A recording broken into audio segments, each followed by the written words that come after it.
In this video, you're going to learn more about how certified academic language therapists individualize for every dyslexia profile we encounter. There's not one pill that cures every sickness, and dyslexia therapy is the same. Wouldn't it be a wonderful world if when we identified dyslexia, everyone could receive one curriculum and magically changed? Sadly, it isn't that easy because children with dyslexia can look very different. They're like little snowflakes. Each one is different, and they're not rubber stamps of each other. They can't be treated that way. As certified academic language therapists, we understand that there are no factory settings in our approach and that we must individualize to make our work most effective. In a pure therapy environment, we're not delivering a curriculum. We're prescriptively plotting their therapy journeys and continually double-checking our choices using data as our driver. This is why reviewing their comprehensive evaluations, completed by either a neuropsychologist or the school psychologist, as well as all the internal data that we collect, are so important to us. Evidence-based curriculum that we use is intended to be delivered through the careful and watchful eye of a therapist and adjusted for the profile and needs of the student. Our therapeutic grade curriculum is not something that any teacher or parent or even every level of trained dyslexia interventionist can purchase off the shelf. We actually need to prove our credentialing to access it, and this is done purposefully. Here's a general overview of some of the different ways in which our evidence-based therapeutic curriculum for dyslexia is adapted to be most prescriptive to each student that we encounter. Area 1. We look at the severity of dyslexia. Children come to us with all severity profiles, from being mildly dyslexic through down to profoundly dyslexic. Severity levels can change the depth and intensity with which we need to explore every concept that we present to them. With children with an overall mild presentation being able to move through therapy at an average pace, whereas someone with a severe profile requires much more thorough and careful presentation of every concept, carefully watching data before confidently moving on. Additionally, some children's profiles suggest that they're mild in some dyslexia-specific areas, but moderate or severe in other areas. For us, this means that certain components of our therapy session can receive average attention, and the parts of the therapy session that pertain to their specific weakness must be much more in-depth and methodically approached.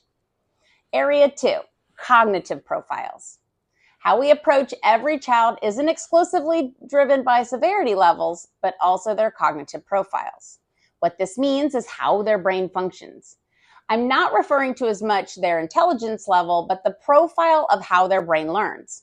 Psychologists often call them these Gs, and different combinations are used to assess cognitive functioning. As therapists, this is hugely valuable information because they're indicators of how we need to adapt our therapy in order for their brain to be most responsive. The primary areas that we're looking to identify are their standard scores in processing speed, working memory, auditory processing, and long-term retrieval. When these areas show weaknesses, we need to make alterations to how we teach the child.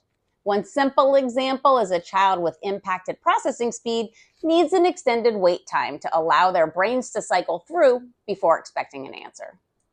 Area 3, the age of the student.